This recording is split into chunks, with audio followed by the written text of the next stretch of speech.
Hello दोस्तों, welcome to my YouTube channel complex classes. तो आज की वीडियो में हम लोग जो है यूपी डीएलएड सेकंड सेमेस्टर 2025 का ये साइंस आपका जो विज्ञान होता है इसके जो है हम लोग यूनिट नंबर 5 को जो है बिल्कुल कंप्लीट करने वाले हैं।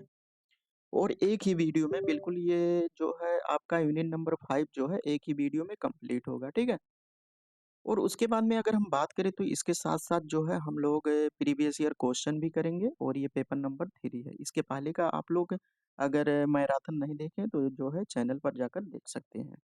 इसमें जो है फ्री नोट्स भी जो है आप सभी लोगों को दिया जाएगा, तो उसके लिए जो है आप लोग टेलीग्राम चैनल ज्वाइन कर सकते हैं।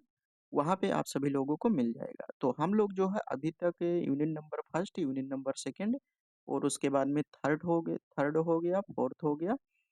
तो यहाँ पे हम लोग यूनिट नंबर 4 तक कंप्लीट कर चुके हैं। आज के वीडियो में यूनिट नंबर जो है 5 देखने वाले हैं, जो कि है जीवों की संरचना। इसके अंतर्गत जैसे माइटोकॉन्ड्रिया के बारे में और जो है प्रोकैरियोटिक, यूकैरियोटिक सभी के बारे में जो है अंतर और डिफिनेशन के साथ जो है हम लोग बिल्कुल विस्तार से अध्ययन करेंगे, ठीक है।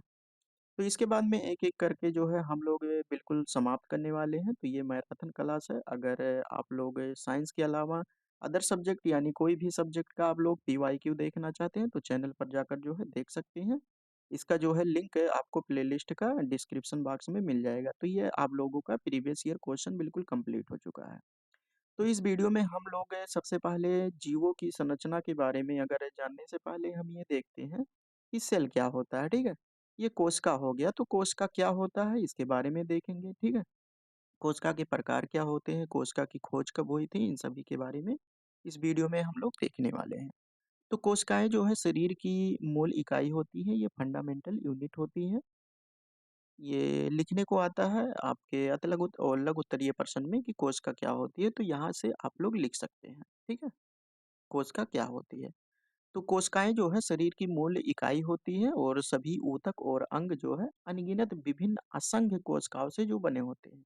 जो ऊतक होता है इसको हम लोग देखेंगे आगे चल के कि ऊतक क्या होता है और अंग क्या होता है, ठीक है। तो ये ऊतक और अंग जो होते हैं वो असंख्य कोशिकाओं से मिलकर जो है बने होते हैं। मानव कोशिकाएं आकार में जो है भिन्न होती हैं, जैसे मानव कोशिकाएं हो गया, उसके बाद में पादप कोशिकाएं होगी, ये सभी के बारे में अंतर भी हम लोग देखेंगे, ठीक है। तो मानव कोशिकाएं आकार में जो है भिन्न होती है, यहाँ पे आकार की बात किया हुआ है, लेकिन वह सभी बहुत छोटी होती हैं। यहाँ तक कि एक निषेचित अंडे जैसे सबसे बड़ी कोशिका भी आकार में इतनी छोटी होती है कि उन्हें जो है हम नग्न आंखों से नहीं देख सकते हैं। व्यक्ति के शरीर की सभी कोशिकाएं जो है दो कोशिकाओं, एक होता है माता माता के जो है अंडे और पिता के शुक्राणु के जो है वंशज होते हैं। जो सभी कोशिकाएं होती हैं ये दो कोशिकाओं के, एक माता के जो है अंडे और पिता के शुक्राणु के वंशज होते हैं। और अंडा और शुक्राणु जब एक दूसरे से जो है जुड़ जाते हैं तो उसी को जो है निषेचन हम कहते हैं, ठीक है। तब निषेचित अंडा मात्र एकल कोशिका बन जाता है, यानी जब यहाँ पे माता के अंडे और पिता के शुक्राणु जब निषेचित हो जाते हैं तो एक एक जो है यहाँ पे एक निषेचित होकर जो है एक अंडे का निर्माण होता है और एकल कोशिका बन जाता है। यह कोशिका युग्मज बहुत बार जो है विभाजित होता है और जैसे जैसे यह विभाजित होती जाती है इसकी वंशज कोशिकाओं में जो है भिन्न गुण और क्रियाएं जो है विकसित हो जाती है। अलग अलग गुण और अलग अलग क्रियाएं जो है इसमें विकसित हो जाती है। ये भिन्न कोशिकाएं जो है अंततः विभिन्न अंगों की जो है रचना करते हैं। अब यहाँ पे जैसे इसमें देख सकते हैं कि जैसे ये हो गया, ये अणु स्तर हो गया, ठीक है। उसके बाद में कोशिकीय स्तर ये हो गया, उसके बाद में ऊतक का निर्माण होगा, उसके बाद में ऊतक के द्वारा जो है अंग या प्रस्तर का निर्माण होगा और जब अंग अलग-अलग अंग मिलके जो है एक व्यक्ति या जीव स्तर का जो है निर्माण होता है। यहाँ पे देख सकते हैं ये शुक्राणु कोशिका हो गया, ठीक है। यहाँ पे आपको क्या जानना है कि शुतुरमुर्ग का जो अंडा होता है ये कोशिका का जो है सबसे बड़ा रूप होता है और तंत्रिका कोशिका जो है कोशिका का सबसे लंबी आकृति होती है। इसको जो है आप लोग याद कर लीजिएगा। यहाँ से क्वेश्चन बनता है, ठीक है। उसके बाद में शरीर जो है बहुत प्रकार की कोशिकाओं से बना होता है और प्रत्येक कोशिका की अपनी अलग संरचना होती है और क्रिया होती है। कुछ प्रकार की कोशिकाओं में निम्नलिखित शामिल होते हैं, जैसे यहाँ पे देख सकते हैं कि रक्त कोशिकाएं, मांसपेशी कोशिकाएं, त्वचा कोशिकाएं, तंत्रिका कोशिकाएं और ग्रंथि कोशिकाएं। यहाँ पे देख सकते हैं जो वायरस होता है, वायरस जो है कोशिका नहीं होता है। वायरस से जो है सेल सिद्धांत का ये पालन नहीं करता है। वायरस में आनुवांशिक सामग्री जैसे डीएनए हो गया और आरएनए होता है, लेकिन उन्हें अपनी संख्या बढ़ाने के लिए जो है एक जीवित कोशिका की जो है आवश्यकता पड़ती है। तो इसको जो है आप लोग याद रखिएगा, ठीक है? वायरस जो होता है ये कोशिका सिद्धांत का पालन नहीं करता है। अब यहाँ से ये आपके जो है सिलेबस में दिया है कि कोशिका की खोज के बारे में जो है बताना है, ठीक है? तो रॉबर्ट हुक ने जो है सूक्ष्मदर्शी का उपयोग करके जो कार की छाल होती है उसमें जो है अवलोकन किया था और उन्होंने कार के छोटे-छोटे कक्ष देखे और उन्हें जो है उन्हीं को जो है ये सेल कहे, सेल नाम दिया। लेकिन ये जो है ये कोशिकाएँ जो है मृत थी और उन्होंने जो है केवल उनकी बाहरी संरचना देखी थी। अब यहाँ पे अगर पूछ लिया जाए कि मृत कोशिकाओं का अध्ययन किसने किया था तो रॉबर्ट हुक ने किया था। और यहाँ पे देख सकते हैं ये जीवित कोशिकाओं का अध्ययन जो है ल्यूवेनहॉक इस प्रकार से लिखते हैं LIVE ले मतलब जीवित होता है, ठीक है? तो ल्यूवेनहॉक इस प्रकार से याद कर सकते हैं ये जो है जीवित कोशिकाओं का जो है अध्ययन ल्यूवेनहॉक ने किया था। यहाँ पे दिया है एंटोनी वॉन ल्यूवेनहुक ने अपने विकसित सूक्ष्मदर्शी से पहली बार जीवित कोशिकाओं का जो है अवलोकन किया था और उन्होंने पानी और अन्य नमूने के सूक्ष्म जीवों यानी जीवित कोशिकाएं देखी थी जिन्हें जो है एन, एनिम ल्यूवे ल्यूविल्स कहा जाता था, ठीक है? तो आप लोगों को यहाँ से जो है ये दो इम्पोर्टेंट है और उसके बाद में जो कोश का सिद्धांत आता है, ठीक है? स्लाइडेन और स्वान ने जो है इसको देखा था। स्लाइडेन ये कोशिका सिद्धांत के अंदर अगर पूछ लिया जाए कि कोशिका सिद्धांत का अध्ययन किसने किया था, तो स्लाइडेन, स्वान और विशो ये तीनों मिलकर जो है कोशिका सिद्धांत के अध्ययन किए थे। ठीक है? तो केवल इतना ही आपको ये 2 ज्ञात करना है और यहाँ से जो है आप लोगों को ये याद रखना है कि कोशिका सिद्धांत का अध्ययन किया गया। अध्ययन किसने किया था, ठीक है? तो इसके आगे हम लोग देखते हैं कि कोशिका सिद्धांत के मुख्य बिंदु क्या थे। तो इसमें जो है सभी जीव कोशिकाओं से बने होते हैं, कोई भी जीव हो गया ये जो है सेल से बने होते हैं और कोशिका जीवन की जो है मूलभूत यानी मौलिक इकाई होती है। तीसरा है कि नई कोशिकाएं केवल विभाजन से जो है उत्पन्न होती हैं। जो नई कोशिकाएं होती हैं उनमें जब विभाजन होता है तो वो जो है नई कोशिकाएं उत्पन्न होती है। उसके बाद में हम लोग देखते हैं कोशिका की संरचना के बारे में, ठीक है? कोशिका की संरचना के बारे में यहाँ पे देख सकते हैं ये सेल है, ये न्यूक्लियस है आपका। ये जो है ये न्यूक्लियस है। इसमें यहाँ पे ये फिगर में देख सकते हैं कि माइटोकॉन्ड्रिया यहाँ देख सकते हैं, लाइसोसोम, गाल्जी उपकरण और सेंट्रोसोम, केंद्रक, झिल्ली, केंद्रिका और केंद्रक द्रव्य और राइबोसोम। तो इन सभी के बारे में जो है हम लोग एक-एक करके जो है देखेंगे कि माइटोकॉन्ड्रिया क्या होती है, लाइसोसोम क्या होता है, गाल्जी बॉडी क्या होती है, ठीक है? तो इन सभी के बारे में जो है हम लोग एक-एक करके देखते हैं। जैसे यहाँ पे कोशिका झिल्ली हो गया, तो कोशिका झिल्ली क्या होता है कि यह एक पतली, लचीली और झिल्ली होती है, जो कोशिका के चारों ओर जो है घेरती है। जैसे ये आपका ये कोशिका हो गया, तो इसके चारों ओर जो रहेगा, ये कोशिका झिल्ली इसे कहते हैं, ठीक है? और यह क्या होता है कि अंदर और बाहर वाले पदार्थों का जो है आदान-प्रदान को नियंत्रित करते हैं। यह मुख्य रूप से लिपिड और प्रोटीन के बने होते हैं। अगर एग्जाम में पूछ लिया जाए कि कोशिका झिल्ली जो होता है ये मुख्य रूप से किस चीज का बना होता है, तो लिपिड और प्रोटीन का बना होता है। अब हम देखते हैं जो कोशिका द्रव्य होता है ये क्या होता है। तो कोशिका झिल्ली के भीतर मौजूद जैसी जेली, ठीक है, जेली जैसी जो है तरल पदार्थ होता है जिसमें कोशिका के अन्य अंग स्थित होते हैं, ठीक है। इसमें विभिन्न रासायनिक प्रक्रियाएं होती हैं जो कोशिका के जीवन के लिए जो है आवश्यक होती है। उसके बाद में नाभिक के बारे में हम देखते हैं, तो यहाँ पे देख सकते हैं ये हमने बताया कि यहाँ पे ये नाभिक होता है आपका। ये आपका ये नाभिक होता है जिसे न्यूक्लियस कहते हैं। तो नाभिक के बारे में अगर हम देखें तो यह कोशिका का जो है प्रमुख अंग होता है, ये प्रमुख अंग होता है जिसे कोशिका का जो है नियंत्रण केंद्र कहते हैं। इसी को जो है कोशिका का नियंत्रण केंद्र कहते हैं। इसमें कोशिका का जो है आनुवांशिक पदार्थ जैसे डीएनए होता है, जो कोशिका के विकास और वृद्धि और प्रजनन के को जो है नियंत्रित करता है। नाभिक के अंदर न्यूक्लियोलस और क्रोमेटिन भी जो है पाया जाता है इसके नाभिक के अंदर। तो इससे जो है अधिक आपके एग्जाम में जो है कुछ क्वेश्चन पूछा नहीं जाएगा, इतना जो है पर्याप्त है। अब माइटोकॉन्ड्रिया से जो है ये क्वेश्चन पूछता है कि कोशिका का जो है पावर हाउस किसे कहते हैं, तो माइटोकॉन्ड्रिया को जो है कोशिका का पावर हाउस कहते हैं। ये क्वेश्चन आपके एग्जाम में पूछा गया है, क्योंकि यह जो है कोशिका को ऊर्जा प्रदान करने का काम करता है। और यह एटीपी नामक ऊर्जा उत्पन्न करता है, एटीपी के रूप में ऊर्जा उत्पन्न करता है, जो कोशिका के विभिन्न कार्यों के लिए जो है आवश्यक होता है। तो कोशिका का जो है पावर हाउस किसे कहते हैं? ये माइटोकॉन्ड्रिया को कहते हैं। ये आपके एग्जाम में जो है क्वेश्चन आप बन चुका है। यहाँ पे देख सकते हैं 2023 में क्वेश्चन आया हुआ है और 2019 में आया हुआ है। तो माइटोकॉन्ड्रिया को कोशिका का जो है ऊर्जा गृह क्यों कहा जाता है? ठीक है, क्योंकि यह जो है कोशिका की ऊर्जा उत्पन्न करता है और जो कोशिका होती है जिन अंगों को जो है कोशिका में अलग अलग प्रकार के जो पार्ट होते हैं उनको जो है ऊर्जा प्रदान करने का काम करता है। उसके बाद में हम राइबोसोम के बारे में देखते हैं। तो ये छोटे गोलाकार कण होते हैं जो प्रोटीन संश्लेषण में मदद करते हैं। ये जो है प्रोटीन संश्लेषण में मदद करते हैं।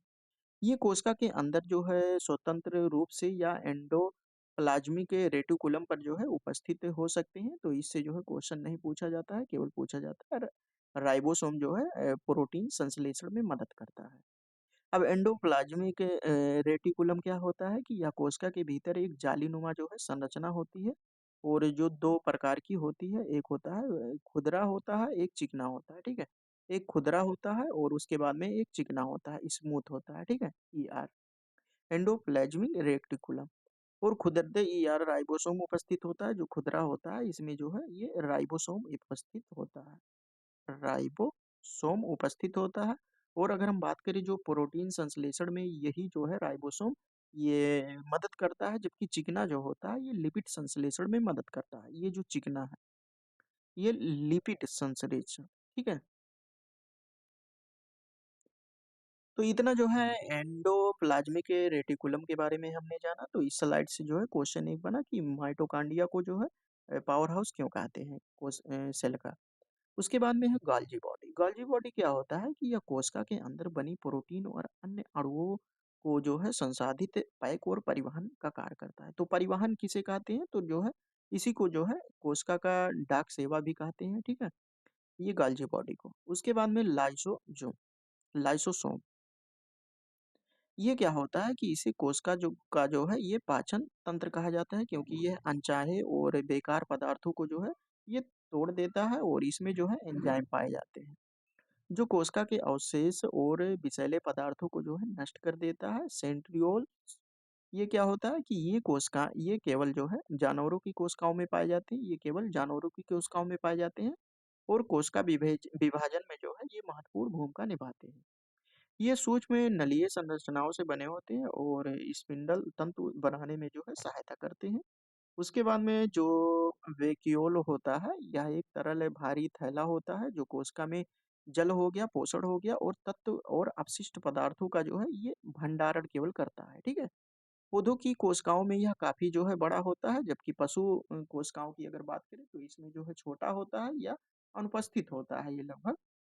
उसके बाद में सेल वॉल क्या होता है? कोशिका भित्ति जो होती है ये क्या होता है? तो यह केवल जो है पौधों की कोशिकाओं में पाया जाता है और कोशिका को जो है कठोरता और संरचना प्रदान करता है जो सेल वॉल होता है, लेकिन जो सेल मेम्ब्रेन होता है वो दोनों में पाया जाता है। तो यह मुख्य रूप से जो है सेलुलोज से बना होता है, इसीलिए ये आप देख सकते हैं ये केवल जो है पौधों की कोशिकाओं में जो है पाया जाता है। तो यहाँ से जो है एक क्वेश्चन ये कंफर्म हो गया कि पौधों की कोशिकाओं में कौन सा पाया जाता है? तो ये जो है सेल वॉल जो है पाया जाता है। क्लोरोप्लास्ट क्या होता है कि यह भी जो है केवल पौधों की कोशिकाओं में पाया जाता है और प्रकाश संश्लेषण की प्रक्रिया में जो है ये मदद करता है क्लोरोप्लास्ट। ठीक है, फोटोसिंथेसिस ये पेड़ पौधों के द्वारा जो है फोटोसिंथेसिस जो होता है प्रकाश संश्लेषण उसमें जो है ये मदद करता है। इसमें जो है क्लोरोफिल होता है जो सूर्य के प्रकाश की उपस्थिति में अवशोषित करके जो है इसे रासायनिक ऊर्जा में जो है परिवर्तित करता है। अब हम देखते हैं कि जंतु कोशिका और पादप कोशिका में जो है क्या समानता होती है, अलग अलग जो भाग होते हैं। ठीक है, ये आप देख सकते हैं ये आपका एक हो गया, ये पादप कोशिका हो गया और दूसरा जो है ये जंतु कोशिका होता है। जंतु कोशिका ये आपका हो गया, ये पादप कोशिका। तो सबसे पहले ये जान लीजिए कि पादप कोशिका जो होता है ये चौकोर होता है और उसके बाद में जंतु कोशिका आपका जो होता है ये गोलाकार होता है। ठीक है, तो ये मुख्य अंतर जो है आप लोगों को देखने को मिला। ठीक है, उसके बाद में यहाँ पे देख सकते हैं कि इसमें रिक्तिका पाई जाती है, प्लाज्मा झिल्ली हो गया और उसके बाद में साइटोप्लाज्म हो गया, स्टार्च कर केंद्रक केंद्रक दोनों में पाया जाता है। इसमें केंद्रक जो होता है इसमें सेंटर में पाया जाता है जंतु कोशिका में। लेकिन अगर पादप की बात करें तो इसमें जो है कोई ये फिक्स नहीं होता है, ठीक है। न्यूक्लियोलस ये होता है और उसके बाद में केंद्रक झिल्ली हो गया। एंडोप्लाज्मिक रेटिकुलम हो गया, एंडोप्लाज्मिक रेटिकुलम हो गया जो कि 2 प्रकार के पाया जाता है।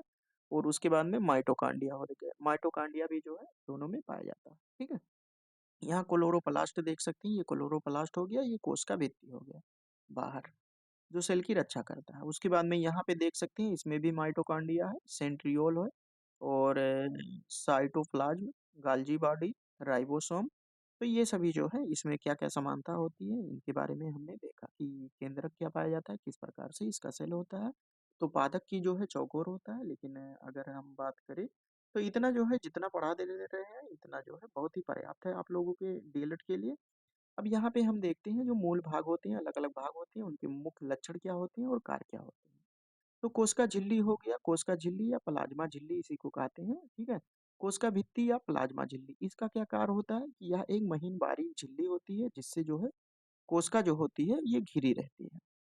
जंतु कोशिका में सबसे बाहरी परत का जो है निर्माण और पादप कोशिका में जो है कोशिका भित्ति की जो है ये निर्माण करती है। चयनात्मक रूप से जो है ये पारगम होती है यानी ट्रांसपेरेंट होती है। इसके कार्य क्या होते हैं? जो कोशिका झिल्ली होती है या प्लाज्मा झिल्ली होती है, इसके जो है कार्य क्या होते हैं? तो ये चयनात्मक रूप से जो है पारगम होती हैं, जैसा कि हमने बताया कि ये पारदर्शी होती है। इसीलिए केवल जो है चयनित पदार्थों को कोशिका के अंदर या बाहर जो है जाने देती है। घाव से जो है कोशिका की रक्षा करती है और कोशिका के आकार देती है। अब हम देते हैं साइटोप्लाज्म क्या होता है? कोशिका द्रव्य। ठीक है, ये कोशिका द्रव्य होता है, साइटोप्लाज्म क्या होता है? ठीक है। पारभारी जैसे ट्रांसल्यूसेट, समरूप समरूप कोलाइडीय और अर्धतरल जो कि प्लाज्मा झिल्ली एवं केंद्रक के बीच की जगह भरता है। इसमें जो है कोशिका के अंगक उपस्थित होते हैं। इसमें जैसे इसके अगर हम कार्य के बारे में बात करें तो कोशिका के भीतर पदार्थों के निर्माण और वितरण में जो है ये मदद करता है और विभिन्न कोशिका अंगकों के बीच में जो है पदार्थों का ये आदान प्रदान जो है करता है। तो ये साइटोप्लाज्म के बारे में हमने देखा। अब केंद्रक के बारे में अगर हम बात करें तो केंद्रक क्या होता है? केंद्रक के बारे में हमने बताया कि जो मानव कोशिका होती है, मतलब मानव कोशिका में जो है केंद्रक जो है बीच में पाया जाता है, लेकिन पादप कोशिका में फिक्स नहीं होता है कोई, ठीक है? तो केंद्रक के बाद न्यूक्लियस इसे कहते हैं। तो लघु साइटोप्लाज्म में यह उसके केंद्र के जो है निकट स्थित होता है और केंद्रीय झिल्ली से जो है ये घिरा होता है। और क्रोमोसोम या नेटवर्क क्रोमियम भीतर जो है उपस्थित होता है, क्रोमेटिन भीतर उपस्थित होता है और केंद्रक के भीतर एक या अधिक गोलाकार केंद्रिकाएं न्यूक्लियोलाई होते हैं, ठीक है। और कोशिका के सभी प्रक्रियाओं का जो है ये समन्वय करता है और एनए या जेनेटिक पदार्थ का जो है संग्रहण करता है, ठीक है। उसके बाद में हम इसके आगे देखते हैं कि साइटोप्लाज्म में पाए जाने वाले जो कोशिका अंग होते हैं, एंडोप्लाज्मिक रेटिकुलम जैसे हमने बताया कि 2 प्रकार के होते हैं। तो साइटोप्लाज्म में फैला हुआ जो दोहरी झिल्ली वाला अनियमित, ये जो है नियमित नहीं होता है। इस प्रकार यहाँ आकार देख सकते हैं, प्रकार का जो है ये एक जाल होता है। और एंडोप्लाज्मिक रेटिकुलम पर जो है राइबोसोम उपस्थित होता है। तो राइबोसोम, ये क्वेश्चन बनता है कि राइबोसोम जो है कहाँ पर उपस्थित होता है? तो ये आपका एंडोप्लाज्मिक रेटिकुलम पर जो है उपस्थित होता है राइबोसोम। कोशिका को जो है इसके कार्य के बारे में अगर हम बात करें तो ये जो है कोशिका को दृढ़ता प्रदान करता है, ठीक है। जिस प्रकार से आपके शरीर का हड्डी होता है तो ये दृढ़ता प्रदान करता है। कोशिका में विभिन्न प्रोटीन और वसा के संश्लेषण और कोशिका के बाहर उनके परिवहन की जो है ये मदद करता है। राइबोसोम क्या होता है? राइबोसोम जो होता है ये आप यहाँ पे देखें कि एंडोप्लाज्मिक रेटिकुलम पर जो है ये राइबोसोम उपस्थित होता है। अब हम देखते हैं यहाँ पे राइबोसोम देख सकते हैं। तो राइबोसोम किस प्रकार से उपस्थित होता है, इसके कार्य क्या होते हैं? तो कणिकाओं के रूप में जो है साइटोप्लाज्म में मुक्त रूप से जो है छिद्रें होती हैं, यहाँ पे देख सकते हैं ये सब। या एंटीप्लाज्मिक रेटिकुलम पर जो है ये चिपके होते हैं, जो राइबोसोम होता है। प्रोटीन संश्लेषण के लिए जो है ये स्थान प्रदान करता है। उसके बाद में हम देखते हैं माइटोकॉन्ड्रिया, ये जो है बिल्कुल इम्पोर्टेंट है, ठीक है। तो सूक्ष्म अंडाकार या छड़ के आकार के दानेदार पिंड होते हैं जो साइटोप्लाज्म के बिखरे रहते हैं और कोशिका श्वसन संपन्न करते हैं। और कोशिका का जो है पावर हाउस इसी को कहा जाता है, क्योंकि जो है श्वसन के दौरान इसमें ऊर्जा निकलती है और संग्रहित होती है। तो ये जो है आपके एग्जाम में बन चुका है कि माइटोकॉन्ड्रिया को कोशिका का ऊर्जागार क्यों कहते हैं। उसके बाद में यहाँ पे है लाइसोसोम। लाइसोसोम क्या होता है कि लाइसोसोम जो होता है ये छोटी वाहिकाओं या कोश होते हैं जिनमें जो है पाचक एंजाइम्स भरे होते हैं, जो कोशिका के घिसे-पिटे अंगकों को जो है नष्ट करने उन्हें पचा डालते हैं, ठीक है? क्षतिग्रस्त कोशिकाओं और उनके भागों को शीघ्र नष्ट कर उनके पाचन में मदद करते हैं, तभी ये जो है आत्मघाती थैले कहे जाते हैं। इन्हीं को जो है आत्मघाती थैले के नाम से जाना जाता है। ये कोशिकाओं के मलबे को जो है साफ कर डालते हैं। उसके बाद में अंगकों के अतिरिक्त कुछ अन्य भाग को हम देखते हैं जैसे रिक्तिकाएँ और कणिकाएँ कोशिकाओं के निर्जीव भाग होते हैं, ठीक है? यहाँ पे रिक्तिकाएँ हो गया, जैसे रिक्तिकाएँ क्या होती हैं, यहाँ देख सकते हैं। ये झिल्ली से जो है घिरे हुए तरल पदार्थ के रूप में होती है और पादप कोशिकाओं में बड़े आकार की रिक्तिकाएँ होती हैं। जबकि जो जंतु कोशिकाएँ होती हैं, इसमें जो है छोटी होती है या कम संख्या में होती है। इसका कार्य क्या होता है कि ये जल और अन्य पदार्थों को जो है भंडारण में मदद करती है, जो रिक्तिकाएँ होती हैं। कणिकाएँ क्या होती हैं कि ये छोटे-छोटे कणों, क्रिस्टलों अथवा बूंदिकाओं के रूप में जो है होते हैं। ये यहाँ पे देख सकते हैं, ये रिक्तिकाएँ हो गई, कणिकाएँ। तो कणिकाओं में जो है स्टार्च वजन आदि भरा होता है और जो कोशिकाओं के लिए जो है भोजन का ये कार्य करती है। तो यहाँ पे हमने अलग-अलग पार्ट के बारे में जो है देखा, आप लोगों को जो है याद हो गया होगा। तो ज़्यादा कुछ नहीं पूछा जाता है आपके डीएलएड में, केवल पादप कोशिकाओं में जो है पाए जाने वाले भाग क्या होते हैं, यहाँ से भी क्वेश्चन जो है आपके एग्जाम में जो है बन चुका है। तो भाग और उनकी संरचनाओं के बारे में हम देखते हैं, जैसे कोशिका भित्ति। ये केवल जो है ये पादप कोशिका में जो है ये पाई जाती है, ठीक है? कोशिका ये झिल्ली हो गया, कोशिका भित्ति हो गया। कोशिका भित्ति ये बाहर होता है और ये थोड़ा अंदर होता है। इसके मुख्य लक्षण क्या होते हैं कि एक पादप कोशिकाओं का बाहरी कठोर सुरक्षात्मक अर्धपारगम्य, ये जो है पूरी तरह से जो है पारगम्य यानी ट्रांसपेरेंट नहीं होता है, ये जो है सेमी ट्रांसपेरेंट होता है। जो कि अगर इसकी बात करें ये सेलुलोज से जो है ये बना होता है। कोशिका को इसके कार्य की अगर बात करें तो ये कोशिका को जो है एक निश्चित आकार और कठोरता जो है प्रदान करता है। प्लाज्मा झिल्ली और आंतरिक संरचनाओं को सुरक्षा प्रदान करता है, क्योंकि यहाँ पे देख सकते हैं प्लाज्मा कोशिका झिल्ली, ये कोशिका झिल्ली अंदर का कार्य हो गया, जो कोशिका भित्ति होती है ये इसको जो है सुरक्षा प्रदान करने का कार्य करता है कोशिका झिल्ली, कोशिका भित्ति जो, ठीक है। उसके बाद में प्लास्टिड क्या होता है, ये यहाँ पे देख सकते हैं प्लास्टिड, ठीक है। प्लास्टिड जो है ये मुख्य रूप से 3 प्रकार के होते हैं, एक होता है क्लोरोप्लास्ट, ल्यूकोप्लास्ट और क्रोमोप्लास्ट। क्लोरोप्लास्ट क्या होता है, क्लोरोप्लास्ट हरे होते हैं और इसमें जो है प्रकाश संश्लेषण वर्णक पदार्थ जो पिगमेंट होता है, ठीक है। क्लोरोफिल और कैरोटीनॉइड्स पाए जाते हैं इसमें, जो क्लोरोप्लास्ट होता है, ठीक है। उसके बाद में क्रोमोप्लास्ट ये दूसरा हो गया और उसके बाद में ये तीसरा ल्यूकोप्लास्ट। ल्यूकोप्लास्ट क्या होता है, ये रंग प्रदान करने का कार्य करता है और क्रोमोप्लास्ट में जो है पीले, नारंगी और लाल रंग के जो है वर्णक पाए जाते हैं। ये क्लोरोप्लास्ट, क्रोमोप्लास्ट और ल्यूकोप्लास्ट। तो इसके जो है प्लास्टिड के 3 जो है प्रकार होते हैं। इसके हम कार्य को देखते हैं तो क्लोरोप्लास्ट का जो कार्य होता है, ये फर्स्ट जो क्लोरोप्लास्ट का कार्य क्या होती है, ये हरे होते हैं, इसीलिए ये जो है प्रकाश संश्लेषण में जो है ये मदद करते हैं। क्रोमोप्लास्ट क्या होता है, क्रोमोप्लास्ट जो होता है ये पीले, नारंगी और लाल वर्णक पदार्थ पाए जाते हैं, इसीलिए ये जो है फूलों या फलों को जो है ये रंग प्रदान करने का कार्य करता है। उसके बाद में ल्यूकोप्लास्ट की बात करें तो ल्यूकोप्लास्ट जो होता है ये भोजन के जो है भंडारण में जो है ये मदद करता है।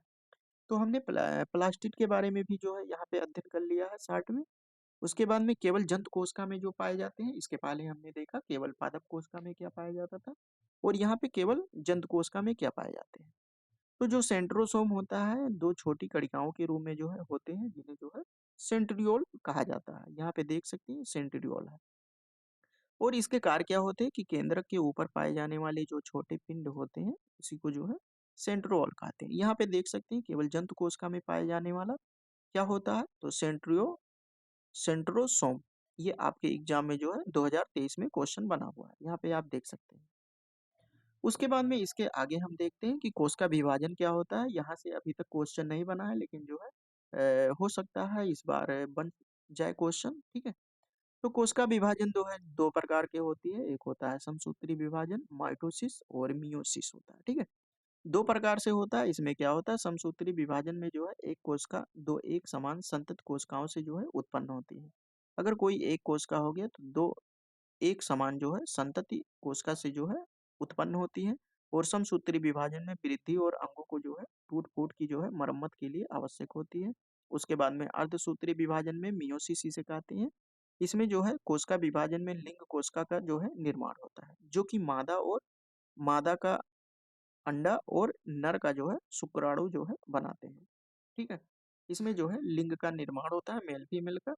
तो हम देखते हैं कि जंतु कोशिका और पादप कोशिका में अंतर क्या होता है, ये बिल्कुल जो है इम्पोर्टेंट है। आपके एग्जाम में यहाँ पे 2022 में क्वेश्चन बन चुका है।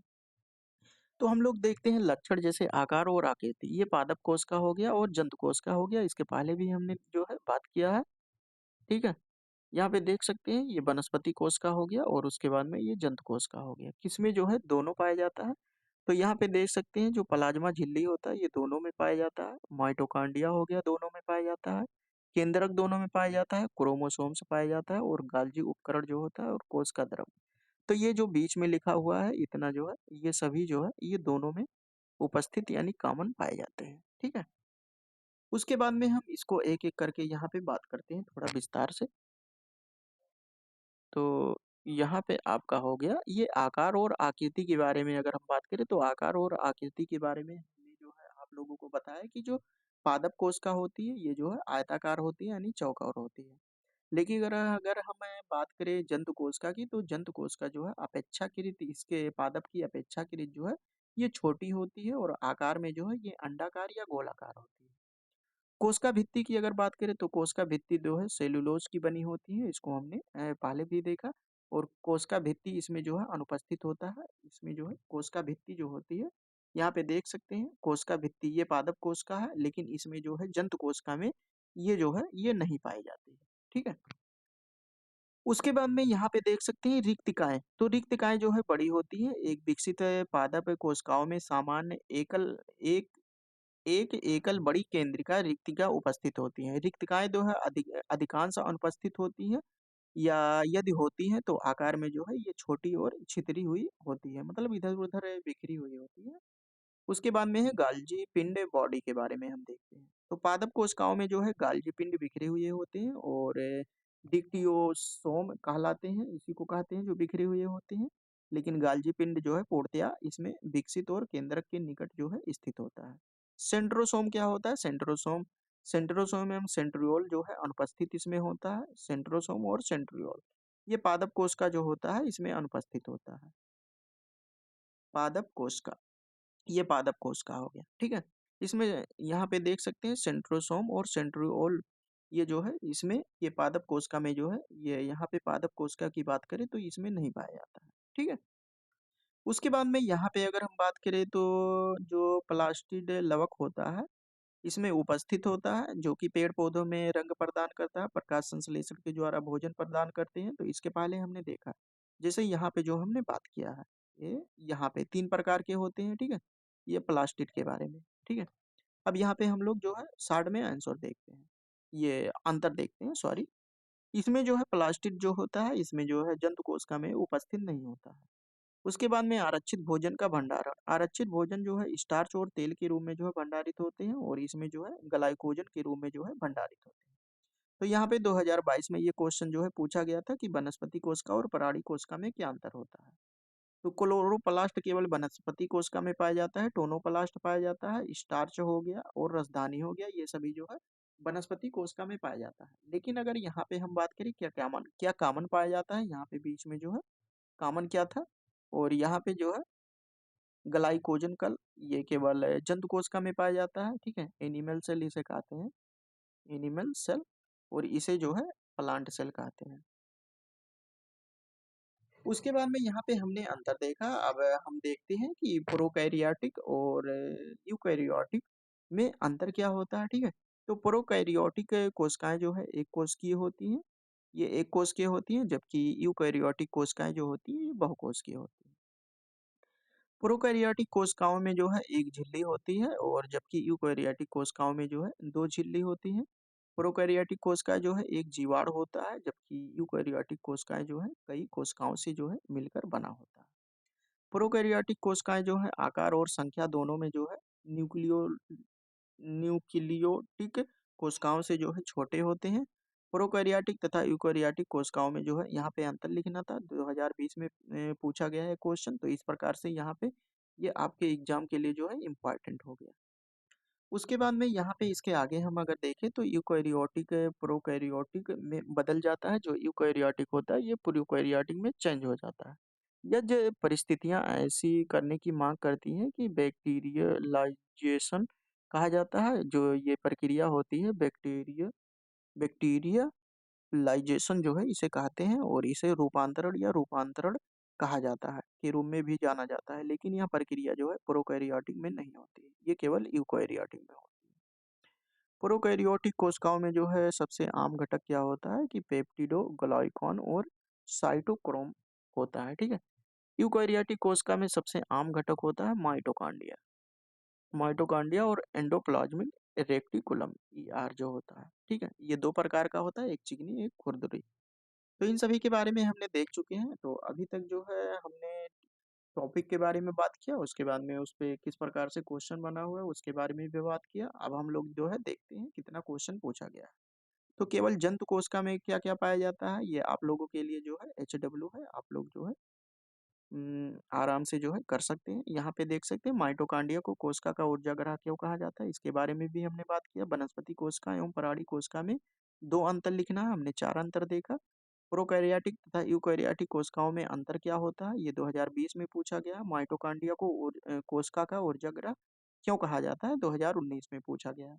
तो इस प्रकार से ये हमारा जो है ये बिल्कुल जीवों की संरचना से संबंधित यूनिट नंबर 5 जो है बिल्कुल आप सभी लोगों का ये कंप्लीट होता है। और इसके अलावा जो है आप लोग प्रीवियस ईयर देखना चाहें या राजन सीरीज देखना चाहें तो बिल्कुल सब कुछ कंप्लीट हो गया है, तो आप लोग चैनल पर जाकर देख सकते हैं।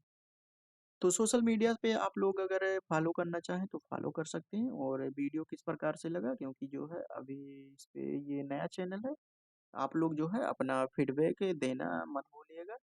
किस प्रकार से वीडियो लगा, समझाने का तरीका क्या है, आप लोगों को समझ में आता है या नहीं आता है, ठीक है। तो इसको जो है आप लोग कमेंट कर सकते हैं, वीडियो को लाइक कर सकते हैं, अपने दोस्तों के पास शेयर कर सकते हैं अधिक से अधिक, और कमेंट कर सकते हैं। और अभी तक जो लोग चैनल को सब्सक्राइब नहीं किए सब्सक्राइब कर सकते हैं। तो चलिए दोस्तों इसके आगे का यूनिट यूनिट नंबर 6 जो है हम लोग कल के वीडियो में करेंगे। तब तक के लिए जय हिंद जय भारत।